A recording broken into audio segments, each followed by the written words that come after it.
Marami ho ang nagulat ng kanilang malaman ang paglabas ng balitang papalapit na ang pagtatapos ng career ni LeBron James sa Los Angeles Lakers.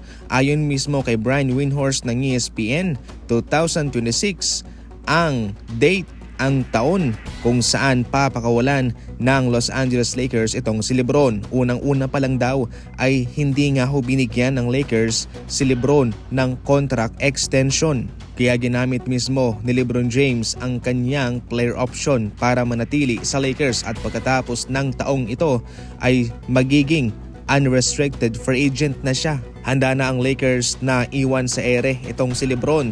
Ganyan talaga ang negosyo. Unang-una mga idol hindi nga siya pinaalam patungkol sa pagbebenta ng Lakers kay Mark Walter. Si Luka lamang po ang binigyang alam ng Lakers patungkol sa pagbebenta ng prangkisang ito. Si LeBron, nalaman niya lang po ito patungkol sa balita. Doon niya lang po ito nalaman na ibinenta na pala. Iba na pala ang may-ari ng Lakers. You see, yun na po ang mga senyales paunti-unti na ngahong hindi na pinahalagahan ng Los Angeles Lakers itong si LeBron. Maski man sa ngayon ay nararamdaman na nga rin po yun ni LeBron at siya'y nawawala na ng interest kung saan hindi na siya yung main focus ng Los Angeles Lakers. So technically, totoo po ang inyong mga naririnig. Galing po yan kay Brian Windhorst at atin na lang pong abangan sa 2026 NBA season. Pagkatapos po ng season ito mga idol at doon na po mangyayari ang pag-alis ni LeBron sa Lakers. Katulad ng aking ibinabalita sa mga nagdaang video natin, itong si Kuminga talaga ang mayroong kasalanan kung bakit hindi nga ho gumagawa ng mga moves sa ngayon ang Golden State Warriors. At yun naman ho'y pinatunayan ni Shams ng ESPN na itong patuloy na negosasyon sa kontrata ni Kuminga ay ang nakakaabala sa mga move ng Golden State Warriors. Kaya sa ngayon ay hindi pa nga sila gumagawa ng signing.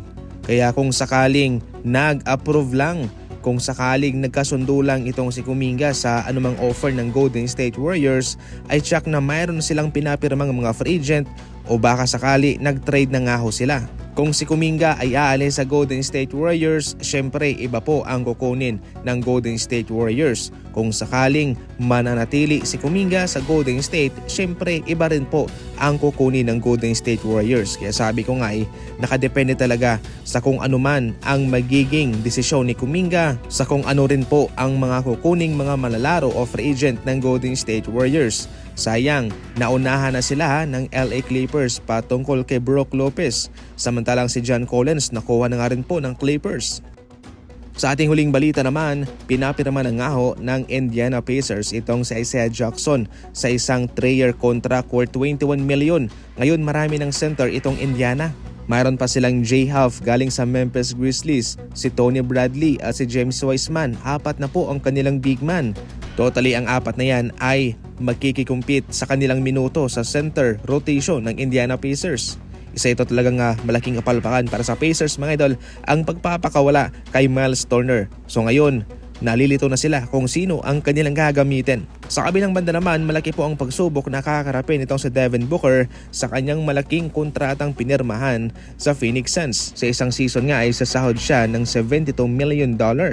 Pero hindi dapat na mainip itong si Devin Booker at dapat habaan niya yung kanyang pasensya sapagkat nagre-reconstruct ulit itong kanyang team na Phoenix Suns. Sa puntong ito, sa kanyang malaking kontrata ay mayroon ding malaking pagsubok na dapat maging outstanding siya sa mga susunod na season. Ayon naman sa mga NBA insider, ang katayuan ngayon ng Phoenix Suns sa regular season ay yung team na tipong magko-compete para sa play-in tournament. Yan lang po muna sa ngayon ang ating mga update sa NBA. Tumutok lang po palagi para sa mga bagong balita sa liga. At syempre para sa Golden State Warriors. Maraming salamat po.